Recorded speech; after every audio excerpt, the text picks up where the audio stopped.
Thank you, everyone. Thanks for coming. It's nice to see that. I did message this morning before I left for here to make sure it was still on with all the cancellations. So hopefully everybody's staying safe and we can all get through this together. As mentioned, I've been gardening for a really long time. My businesses are over by Galesville, Wisconsin, which is kind of near La Crosse. So I don't know, I'm sure you guys are from all over the state. So yeah, I've been doing it for a long time. One of the things that with my landscaping business, we do both commercial work, but also a lot of residential work. And I know my sister-in-law is Lori Severson, which many of you may know, and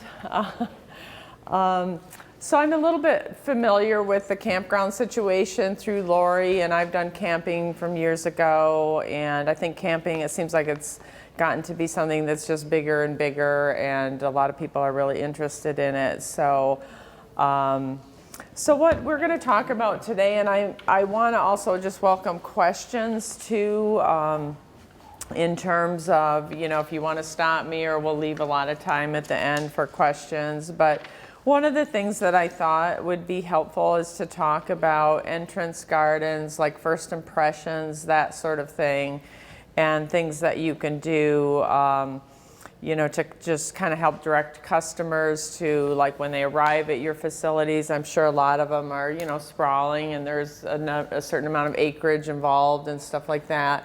And just kind of setting it up so that people know where to go in, what can you do to direct your traffic flow, and what you can do kind of for a first impression. So at any rate, let's see what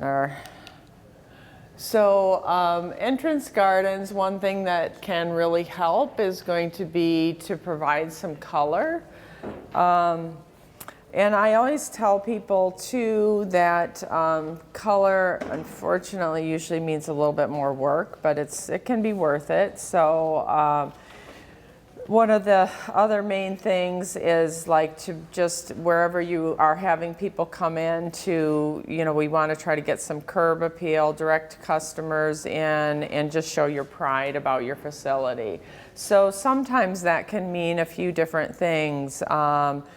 Like typically, and when you go back home or whatever, if you kind of drive into your facility, if you can try to look at it through new eyes and kind of look at it, when I approach like a new job, I'm looking at, okay, what do I need to take away here? And sometimes that can add a lot, especially we get to places where the shrubbery is all overgrown and the buildings are not that visible. So sometimes it's important just removing stuff. I recently moved, and I have a little house, kind of a cottage style. It had a deck on the side, and it was just really detracting. So it would seem like, for me, a no-brainer. Let's just get rid of that. And I didn't really want to go back in and put another deck in. So it's sometimes too balancing, like, the cost of those things. But in this case, the deck was really detracting, and it was really a nice, after taking it off, it was amazing how much difference it made. And so sometimes it can mean removal, and it can mean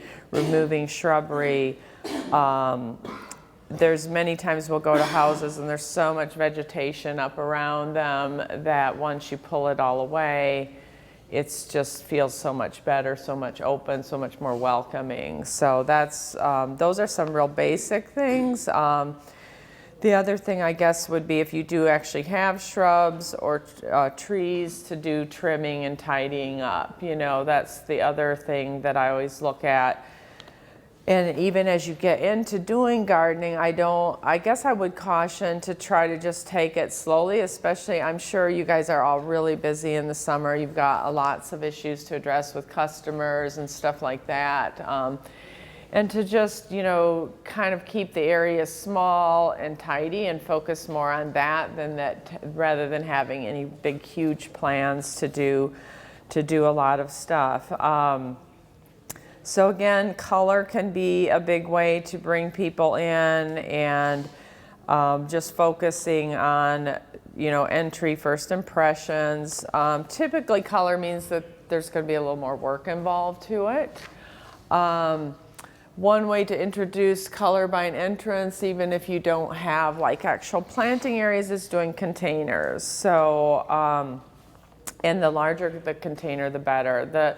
That's going to help in terms of like watering stuff. If you've got a larger soil volume, it's not going to be as sensitive to watering. So you know, you're going to have more water available, more, you know, soil for the root zones, stuff like that. And then there's, you know, we can talk about different plants, but in terms of color, annuals provide like the longest color all season. So the one thing that's nice about containers too, and I'm assuming many of you probably have garden centers that can help with that, but the one thing that is nice about them is that they're kind of just kind of a manageable size. So in terms of, you know, it's easy to, you know, get a whiskey barrel or large container, and I would just recommend buy the largest that you can to start off with, for one that'll have a, you know, nicer impression, and it's just going to make it easier, again, for the watering. But you can go to like a local garden center. I know for us, when people come in and are looking for containers, we're very happy to direct them to what plants are going to do well and what plants are going to tolerate their situation, whether it's sun or shade. If that is something that you're going to go to a garden center with help for, it really helps me at garden centers if people bring a photo of what they're dealing with. And same for like, if you are going to be actually planting in the ground or going to a nursery, bringing a photo can be really helpful. So, because otherwise there's a lot of choices, and it just makes it easier for our staff to help people figure out, well, what's the best thing for them. Another thing with color is sometimes there's like deadheading or some daily maintenance involved, that sort of thing. So you do have to, unfortunately, with any living thing, there's some maintenance involved, and mostly it's watering. Deadheading, I mean like trimming off dead blooms and stuff. So, and I can get into that a little bit more. So let's see, we've got like a colorful, you know, planter here. I'm going to talk a little bit about vertical elements. So in this planter, and I don't know if you can see it, but there's like a trellis built in for vine. The container can provide some color. That's a ceramic container. It doesn't show up real great in here, but it's a really pretty blue color. And just to go with some of the really bright primary colors, so we've got like yellow and blue and red and some white in there to kind of make it pop. But vertical elements can be other things too. It can be like an overhead arbor type structure. Those can be nice, especially you know, if you're trying to direct traffic flow. And so if you've got an arbor or sidewalk or something going through and plantings on either side, or maybe a large container on one side, that can really help direct the eye. And can really help people figure out where to go. Trees are another vertical element that you can use. So, and then there's other things that are both decorative and also eye-catching, like vintage farm equipment and you know, an old truck that can be planted up. I had a customer that had a really large combine, a really old combine, and they had that kind of in a central area. And depending on what fits for your specific campground, I mean, it may be kind of, you know, I don't know what different themes you have, but this one fit in really well. It was an old family farm. They actually had restored a barn to live in, so it would really fit in nicely. So there's things like that that you can find. And I know I've done things that, like just this winter I did, and I don't think I have a picture of it here, but keeping your eyes out for what's in your neighborhood, because there's stuff sitting in fields, places that you might be able to repurpose. we just recently, I had a neighbor that had an old, like the round feeders that you use for horses or cattle and stuff. He didn't have the top part, and I asked him if I could buy it, and he was like, yeah, but he didn't have the rest. And I'm like, that's okay, I only needed the circle. And so we took the circle. Originally I was going to use it, and I thought it would be neat to put firewood in it, like prop it up and put firewood in it. But what we wound up using it for, and this could be an overhead structure that could be used in an entrance garden too. We actually set the wheel up on end, buried the lower half in the ground.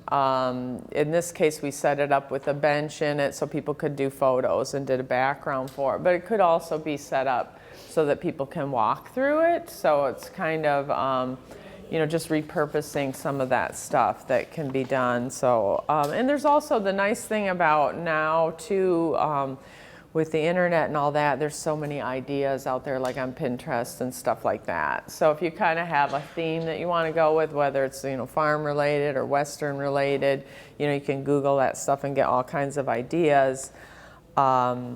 And the vertical elements just also really draw the eye. So let's see. Another thing too that's a vertical element that it would be fencing. So if it's split rail fencing, anything like that can help direct people in, kind of create an entrance. And it creates, some of these vertical elements create ways that we can do layered plantings. So you don't just have the low plantings, but you have plantings coming up, flowering things coming up, that sort of thing. So those are some options for that.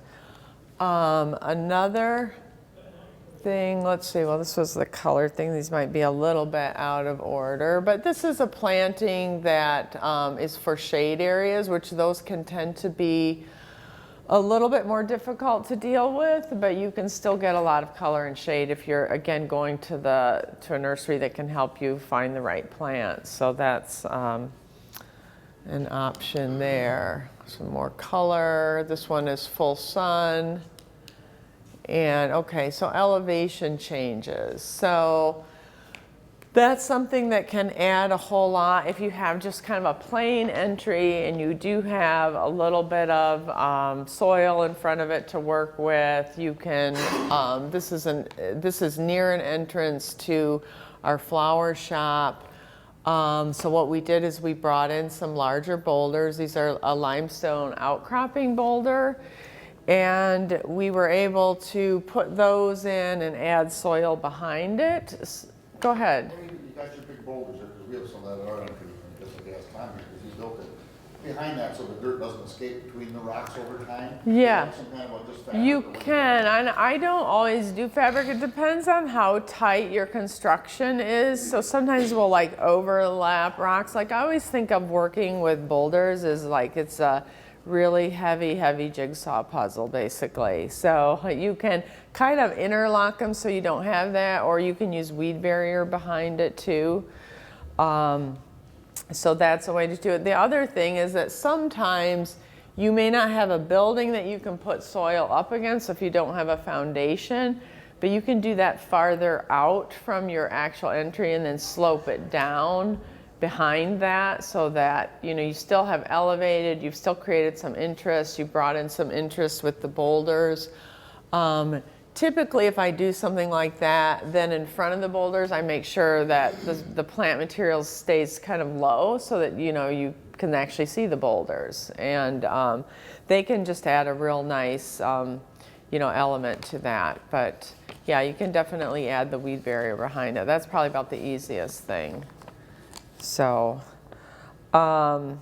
just berming the soil too, which is basically just a mound of dirt, can help a lot. So again, you have a really flat area, it's kind of boring. Yeah, you can just put shrubs in, but sometimes I'll usually almost always when we go into, we're also looking at drainage issues. So we'll look at, before I do any landscaping near a building, one is a building that you have a basement and you have water issues. So we always look at that first. And often there's settling that happens. So a lot of times just adding soil near foundations and add as much as you can, and just so it kind of just helps bulk it up a little bit, and it makes your plantings look so much nicer. So if you take a little bit of that time to do some of that stuff, it can be really helpful and just change it a lot. The other nice thing about doing that or the soil berming is that if you don't have decent soil and you want to grow, have a lot of color in a certain area, and maybe you've just got really rocky soil or really sandy situations, it allows you to bring some decent soil in, and it just makes it a lot easier. It makes the plantings more successful. So that's another good reason for that. Let's see, hardscaping. So hardscaping, I guess, that would include like paver surfaces. Here we've got like a fire pit, the outcropping boulders. The steps there, in this case, they are they're like a concrete composite, so they're kind of almost like cultured stone. So they're a little bit lighter weight than actual steps, but those are nice to use in natural areas.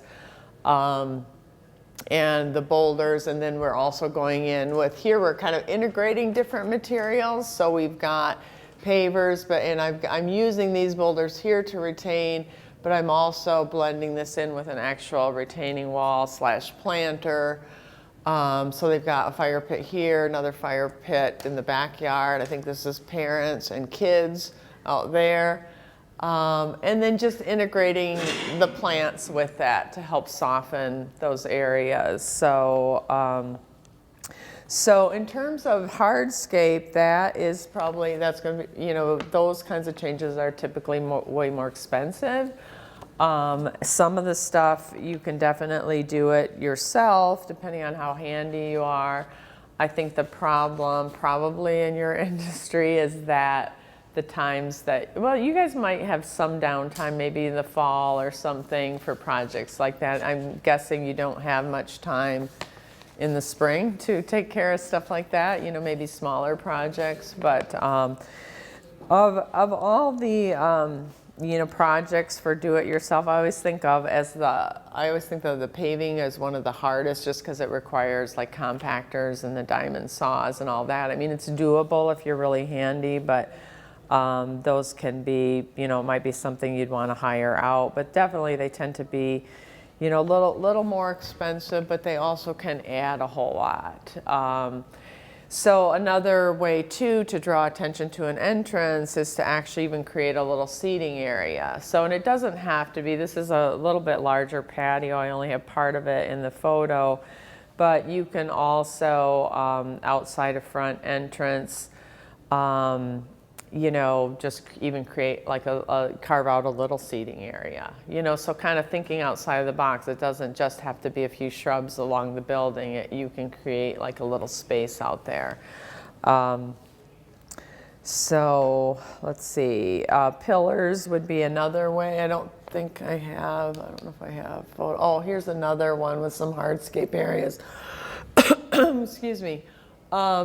Here there's like, one of the fireplace kits that has cultured stone on those. So those are something, again, depending on how handy you are, you actually buy the whole kit, and then, buy the cultured stone to put on it. And then there are some of those where it's a kit and it's just built with block. So that might be something. The nice thing about the fireplaces versus the fire pits is that you don't have like the smoke blowing in people's eyes. And this particular application, it's outside of the picture, but we also did a pizza oven. And I'm not sure it's terribly practical, but I think the person that we did that for, they use it. So, it could be kind of a fun thing to do. And again, for you guys that are trying to provide these, outdoor experiences for people, to have these little living areas. In this case too, we also built in this overhead pergola structure, which we wanted something, they're up kind of in a bluff area, so there's wind. So we have like this canvas in here too that can be taken out too. So depending on the time of the year, like, you know, during the really hot season, I think they usually have the canvas up. That could also protect you from wind. We kind of set it up so that it would protect from like western sun and wind, and you can see how that just sort of adds another dimension or layer. And then beyond that, it just goes into a wild area. So, and the house is kind of more towards me in that photo. So let's see. Okay, so planters, and this gets into kind of what kind of look that you may want to have. So here we've got a really informal planter where this is a customer that's using like, you know, an old water tank here and just some old enamel, you know, bowls and basins and stuff, and just sort of kind of creating, she's also got like a metal rooster, stuff like that, which that can add some color too. And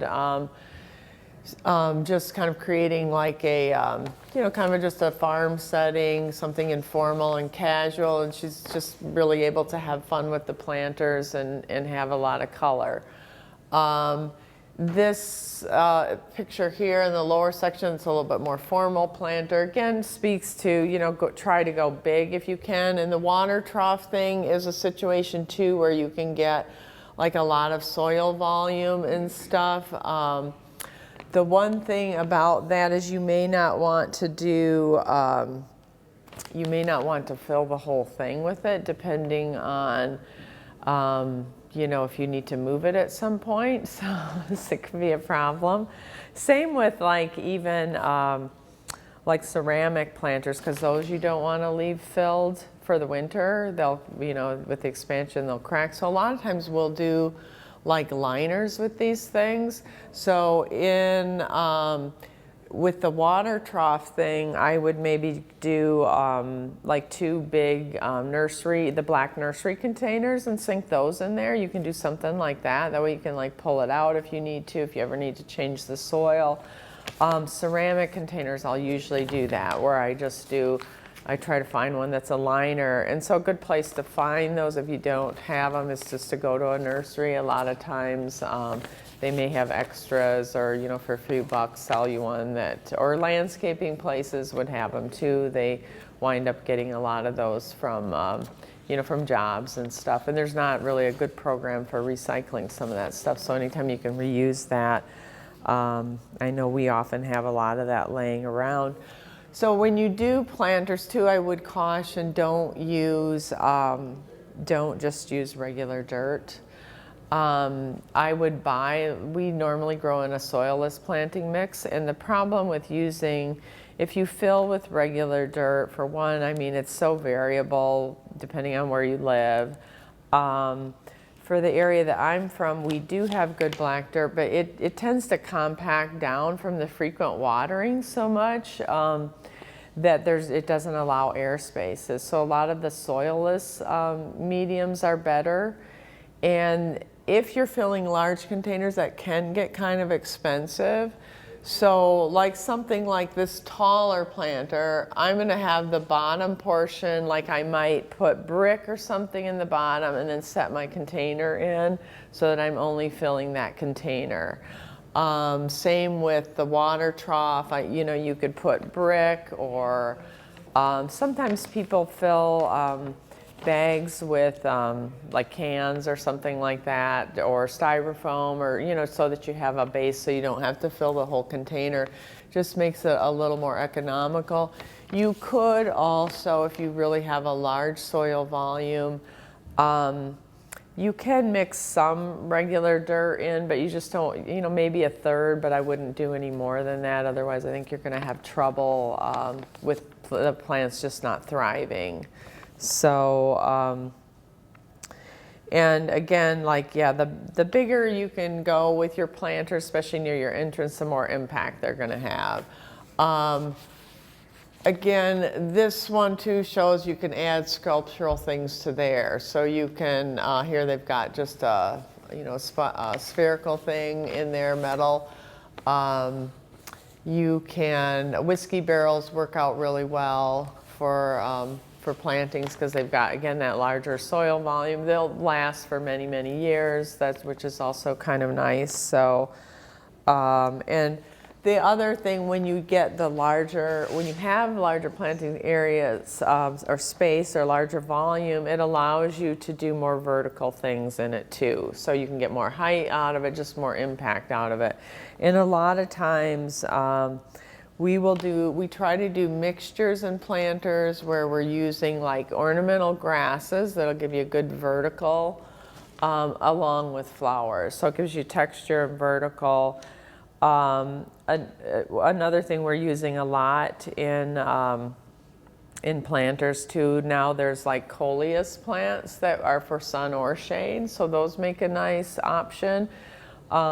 They provide a lot of color for all season, and you don't really have to do much with them. Like you don't have to deadhead, meaning taking off the old blooms. A lot of the flowers now, like petunias, they're what they call self-cleaning, so you don't really have to groom them. Sometimes they'll get leggy and you may want to do trimming back and stuff, but you know, I guess the main thing is try to, you know, just spend a little time when you're out watering or whatever to, you know, make sure that you keep whatever you've got going cleaned up, or so it's not dead or dying. A lot of nurseries now too will keep material like through the season, like we do that, because on occasion people lose something and you can always, you know, replace, or you can switch over to fall by adding some mums in if your annuals have gotten kind of leggy or tired looking, that sort of thing. So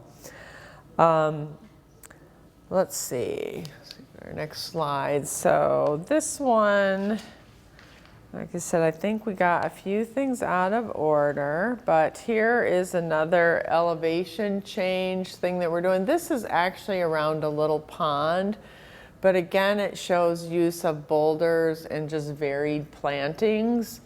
So typically I'll try to use, like all the plants in here are fairly low maintenance, so they don't really need a lot of work. I think most of the stuff in here too is deer resistant. So I don't know, is there a lot of people that have big deer issues? Do you want to raise your hands? Like, is that pretty major?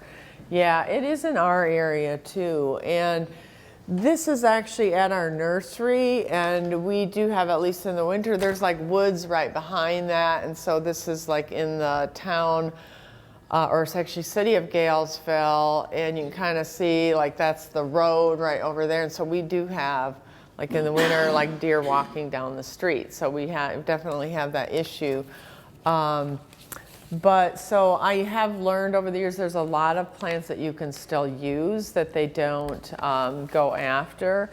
As I mentioned too, I recently moved and I had neighbors walk by and they're just like, oh my God, I can't believe the deer aren't eating all of your stuff, you know? And so, well, it's because I've done this so long and I've trialed so much stuff in, you know, customers' yards, stuff like that, that I'm able to get color and not have the deer go after it. And every once in a while, so I've still had, there's still stuff you can grow. It does limit your choices, but there still is a lot of stuff too that you can do.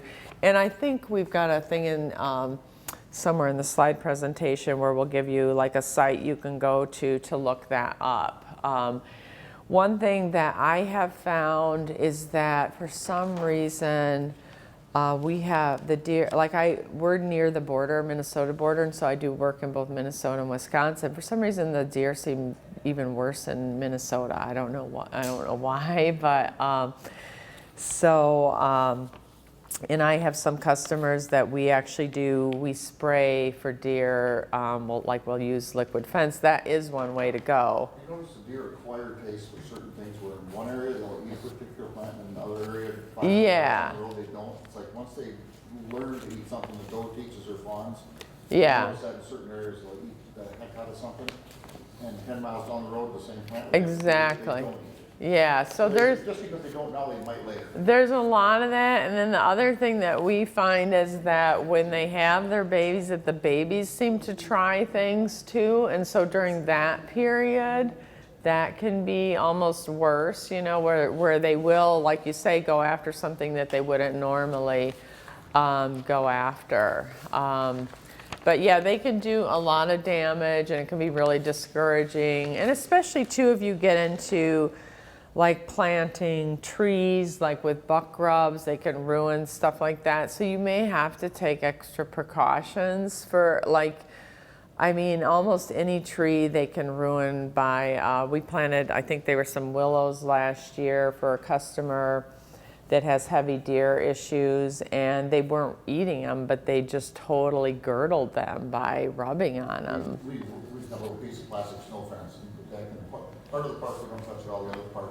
If we don't have something around every single tree. Yeah. And some of them, like those willows, weeping willows and stuff, they'll rub them as early September.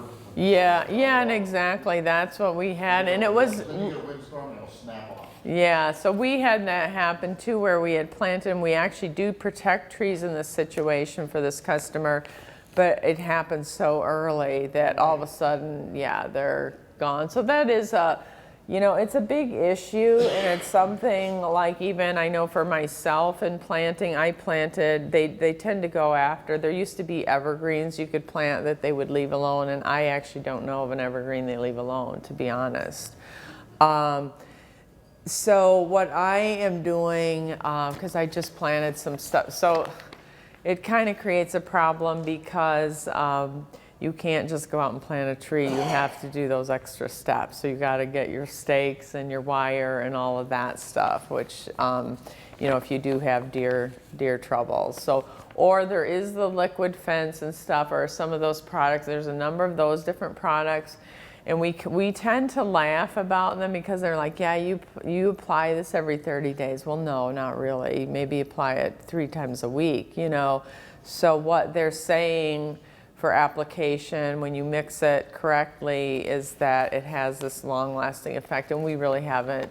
I mean, it does help, but we still are applying it way more often than what they recommend. So, and then the problem with that is the manpower to do it. And again, I'm just assuming you guys have a whole bunch of stuff going on. So probably fencing off stuff until it can get a nice start is probably the best way to protect that stuff. So let's see. Okay, so this is again a way, this slide is at one of my customers' house. She really loves color, and she has a lot going on with both, I'm not sure how to use a pointer on this thing, but the vertical element of an arbor. And in her case, if anything comes in and it's not colorful enough, she makes sure that she gets it painted and stuff. So that was probably like a rusted iron type structure, but she gave it a pop of, you know, she kind of tries to give everything a pop of color. She's also adding color with the umbrellas. She's also got the tiki torches, which kind of add a nice ambiance and stuff. This is like a major fire pit, gas fire pit thing, but she's also adding color with cushions. And that goes into two, like, just ways that you can add, you know, this is on a side yard, but you can add small seating areas too outside of your entrance and introduce color that way. She's also got some modular paving going on, a planter over here. So it just creates this really lively, inviting area.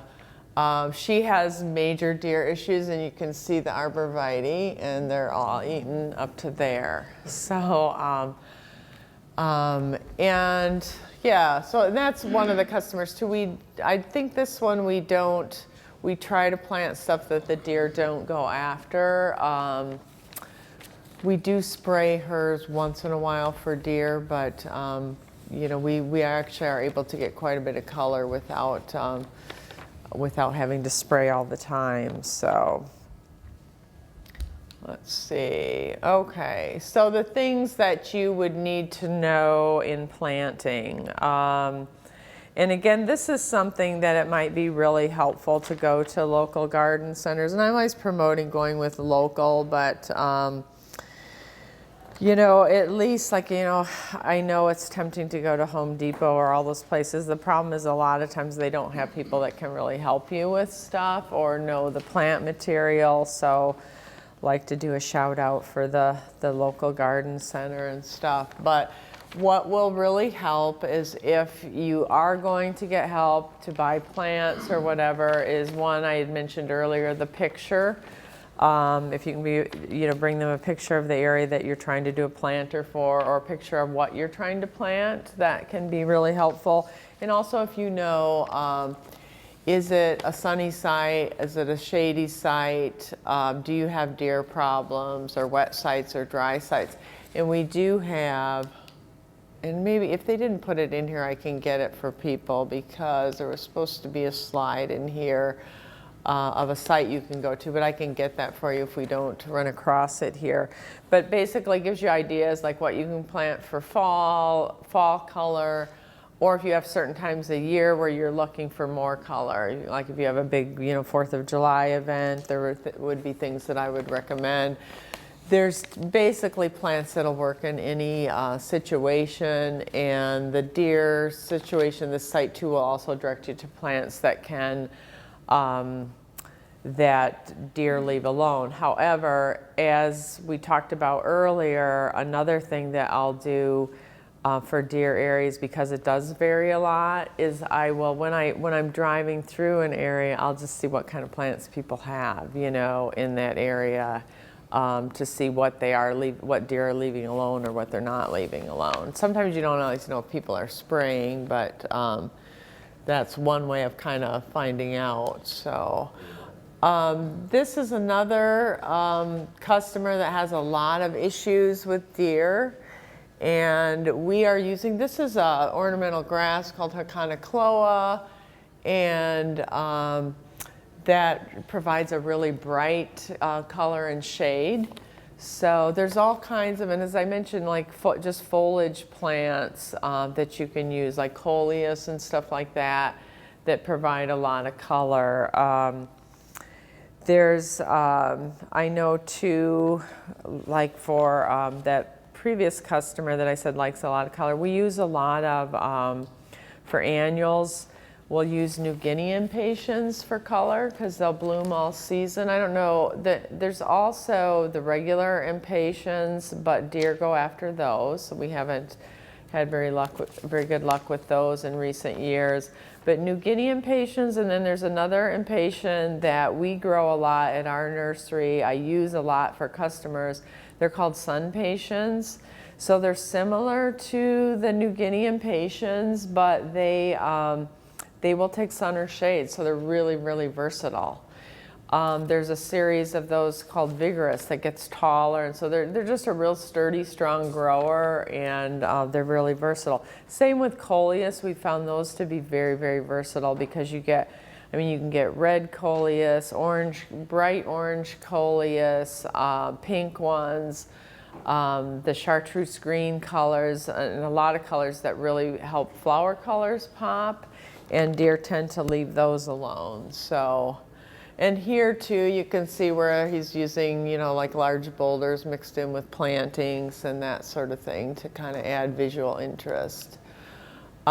This is same customer, just from a different view. We've got like a boulder on the left. And again, this just shows sort of a layered planting. This is closer to their house. So this is like a low growing sedum. Allium, which is the onion family, those the deer tend to leave alone. This hydrangea, they sometimes will go after those. So in this case, I think it's just so close to his house that they do leave them alone. But you can still, and then you can see he's got the trees in the background. So you can kind of see too how there in the background, the trees have that nice vertical element. So, and, I'm sure like with many of your campgrounds, that's another way to have vertical, like these are, I believe these are an aspen tree in this picture, but where you can have vertical even in front of an entrance. So you're planting trees, but the lower branches are trimmed. So you're still kind of looking through and able to see the entrance. So there's ways to plant in front and plant vertical things that will help frame an entrance and add some structure, also make it just more attractive during the times of the year when, you know, not everything's leafed out, but still stuff that you can look through and it just adds visual interest. So, so the other thing with watering and just making it easy is to establish, one is if you have water at your site, so to make it easy for things, and then establish who's going to water. So again, I find that if if you've got somebody that you can tell them to, especially if you've got annual plantings and it's 90 degrees, they're probably going to have to be watered every day. So it's a good idea just to designate, well, who's going to do that? And if that person isn't there, who else will take over to make sure? And also to try to make it convenient to water so that the hoses are there. We use these water breakers and stuff for things, so rather than the trigger sprayers. And the reason for that, there's the dial sprayers and the trigger sprayers, but the problem with those is that, and I've actually tested this because I just knew they weren't delivering a lot of water, but these will deliver 10 times the water faster and they won't ruin your plants. And I'm always thinking, like, I never have enough time, and I'm sure you guys don't either. You know, do you want to take 10 times longer to do anything? And for me, the answer is no. So anyway, just trying to make it convenient. I do use, let's see, I don't know. Let me just double check here where I'm at. Like for fertilizing and stuff, I've talked about that a little bit. I do use, I have some customers that use these, and it's just a Miracle-Gro feeder, and it's something you hook on the end of the hose. And those are good, especially for annuals, because they're heavy feeders. So because they produce a lot of bloom, you need to give them a lot of food, and you're going to have better results by just feeding them a lot. And then we also use some slow-release fertilizers too. That it's just a granule that you would sprinkle in the pot. So that way, every time you water, a little of that is getting into the container. And there's formulas for this. This one's made by Osmocote. It can be used for indoor or outdoor plants, and it's got pretty easy directions on it. So you can just sprinkle that around. That way, you're not having to mess with, fertilizers and mixing it in a water can and stuff like that, and still get good results. So the easier you can make it, especially like with your hoses and stuff, and have them ready, that's always helpful. So let's see. Oh, okay, mulching. So that's another thing that can really help keeping weeds down and around trees. So if you are doing new tree plantings too, I do recommend doing some sort of mulch around them. And the one thing that you want to make sure of, you can do mulch like 4 inches thick, but when you get to the tree trunks or to the plants, it should taper down to nothing. So you should never have mulch up on the tree. So it's kind of a big mistake people make. Or if you've got kids helping with your landscaping and they go dump a wheelbarrow mulch. I have a lot of trouble when I get new employees, training them that, okay, the idea for mulch is that you're trying to suppress weeds, and you're also trying to provide, some more, moisture, like retain moisture in the soil. And we get a lot of people that they just think, okay, you're just going to dump it on the ground and spread it out a little bit. And it's really key to make sure that it's done right, or that somebody goes back and checks and makes sure that it's not up on the plant. And especially if you're using like perennials and stuff, it suppresses weeds, but it also suppresses the plants you're trying to grow too. So if you're like choking them by putting mulch real heavy around a perennial or anything like that, it's not going to be good. We also, one of the downsides too of mulch is that sometimes I'm not sure what I can do about that. Is anybody, I don't know. Okay, so, all right. So mulching, sometimes we'll go in and we'll have to take mulch out because it gets too built up. So you may have to watch that too. We tend to not mulch as heavy, and then we'll use like stuff that, because the mulching does help with weeding, but we tend to not mulch as heavy, but then we use preen, or what we call pre-emergent herbicides, and there's some natural and organic ones too. There's like corn gluten products, and the preen company makes a pre-emergent herbicide that you would go and sprinkle around your plantings in the spring, but they make one out of just corn gluten. So if you don't want to go with the traditional method. But so there's a number of different things you can use, and you can also use rock around plantings too, and that's another option. And the pros and cons with using rock is that you still get, it's more expensive to use, obviously it's heavier to put on, that sort of thing. When you do use rock, you've got to also edge it with something, so it adds some extra layers, but it's also not foolproof in terms of totally preventing weeds. So you can still, and I'm sure all of you have seen walking if anywhere, rock beds that are like totally full of weeds. So it can definitely happen. And so the main thing is maintenance, and anything outdoors, I always think of nature's always going to try to reclaim whatever we do, and she's usually the winner of it all. So you do have to put in a little bit of labor into any of this stuff. You can, in rock beds too, we'll use the pre-emergent herbicides. So sometimes if you do have areas that have gotten really unmanageable, then we will take either Roundup, or now there's some new products that you can use to spray around your existing plants, and then you want to kind of just shelter the plants a little bit so that you don't get spray drift.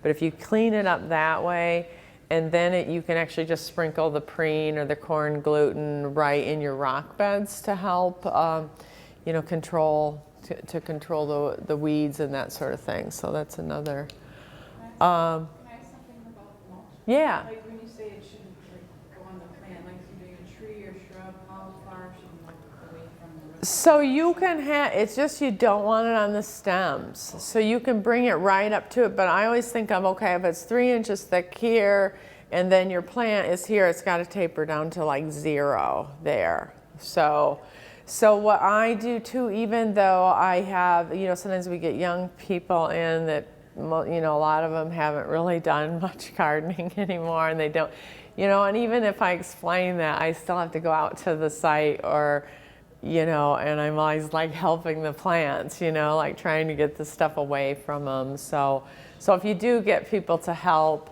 I don't know why, for some reason it's really hard to convey that to people, that to take care. I did have a customer that we did a job for, and then he decided to mulch the next year, and then he called me, he's like, oh, my plants, they're all dying, and I'm like, oh shoot. So I run out there, and he had just over mulched. I mean, he just put way too much stuff on. It was way too close to the plants.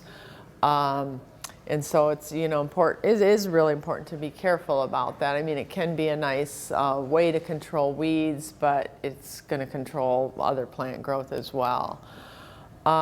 This is like on the Miracle Grow product, which is this guy, which delivers. You hook it onto your hose. You can actually water with that every time. If you don't do it every time, you should probably do it a couple times a week, especially if it's annuals and stuff that's blooming that you want to get a lot of color out of. And then the slow release products that I mentioned. Okay, so this is a site, it's bachmanswholesale.com. And so if you go to that site, on the left side, it says click for plants for special situations. And that's going to have like lists of things for, plants that, it will have a list for deer, which again, you've got to kind of use with caution, because there are many things on those lists that I know I can't necessarily plant in a specific customer's yard. So a lot of times, I think you usually see, like just for example, a lot of times I'll see like that you can plant black-eyed Susans, and I have customers where they just eat those. So, you know, I think the other thing is to really try, before you invest in a lot of plants, to maybe try one or two and see what they're going to do. I just did plantings last year for a customer that has such heavy deer issues. They're just outside of La Crosse, Wisconsin, and I think they're within city limits, but you know, we have bluffs there and woods nearby, and you know, I just, they were kind of beside themselves, had tried so many different plantings, and it's no fun if everything has to be fenced in. It doesn't, you know, that's basically what they'd gone to, so then it really wasn't attractive anymore. So in that situation, you know, I just told them, you know, if you see them eating something, call me, we're going to switch it out. You know, I just didn't, there was really no other way to handle it besides that. I mean, I don't normally guarantee against deer, but I do expect that people consider that we're experts in this field, and I don't want them to have failure and have everything ruined or eaten, that sort of thing. So, let's see, okay, garden. This is my garden in the winter. It could also be garden in April. So, because we'll probably still get some of that. So again, this is one of my gardens. It's got boxwood hedges, which is an evergreen plant, which also can provide some structure in the winter. It's got the overhead pergola thing. You know, you can see a planter on a little, I think there's a little pillar down at the end, and there's a planter on that. So you can still have beauty in the winter, which you guys probably don't have. I don't know if you, maybe some of you do have campers, or do you guys do for snowmobilers, any of you? So you maybe do have stuff going on in the winter. But that's where the overhead structures can still help. Planters can still be nice. Typically I would switch those out to put in evergreens and stuff. So, and those can go, you know, right up until right about now we start pulling that stuff out. But that's a good way to, you know, just have, you know, interest even if there is snow on the ground. And I think even farther back, this yard is fenced in, and there's another kind of gate and pergola structure. But there's, you know, again, it just is adding structure. And, I think that's the end of our, see if there's anything else. I guess the other thing that there were a couple other things I was going to mention too, is use of natives too. So like if you have areas that you can't really drag hoses to, I would consider going with some of the natives, and just even try small investment in certain ones and see how they work for you. Another thing that can be kind of fun for campgrounds and really basically anybody, and it's something I've always done with my landscaping, is I have 3 kids, and I always liked the idea of like you could go out in your yard and eat stuff. So, you know, and so like raspberries, having areas for that. I always enjoyed having like rhubarb plants around, and I never cooked with it, but they actually were really attractive. They also choke out weeds around them, and they are something that you can use if you want. Blueberries would be another thing. We are in flower beds and stuff, mixing in things like kale, like edible kale that comes in different colors. Swiss chard, there's some of that comes in colors. Last year I did a planter, and now they have like, it's kind of scaled down like blueberries and stuff, so you can put that in, because it's got pretty foliage, and then it gets berries midsummer and just sort of adds interest, a little element of surprise. Grasses are really nice in containers and stuff too. So that was, and then one other thing I thought too that we've had come up a lot for my customers, and is that there's just been so many like big rains in recent years. It's like instead of just getting regular rain, we just get these rain events, and so drainage issues, and there's ways to deal with that. So we get a lot of calls for that. And again, I was mentioning when you're adding soil, like make sure before you do landscaping, make sure that your grades are okay. And sometimes if we have difficult areas that we're trying to get water out, you can still make it look attractive. Like we'll do what we call dry creek beds. And I'll do that for front entrance gardens too. And they can be really a really nice attractive feature. Like that one slide we had where we had like near our pond and stuff where you can use boulders. You can carve out a swale. It can be irregular shape, but it takes the water away. You would put, rock in and stuff like that. So it's a good way to deal with, water. Another thing too is like, running like the underground drainage lines and stuff like that. I typically will try to set up any landscape so that you have decent surface water runoff, because there's always a chance of the underground stuff failing because it freezes. So that's why too those little dry creek bed things can be really nice, because they usually, they're usually pretty foolproof, and yet they're also attractive. So I think that's about all I've got. Are there any other questions or anything? Yeah. I do have a question. In the spring, it takes a while for the nice stuff to come out. Mm-hmm. Would those evergreens and pots work in the spring if you just put a few of those?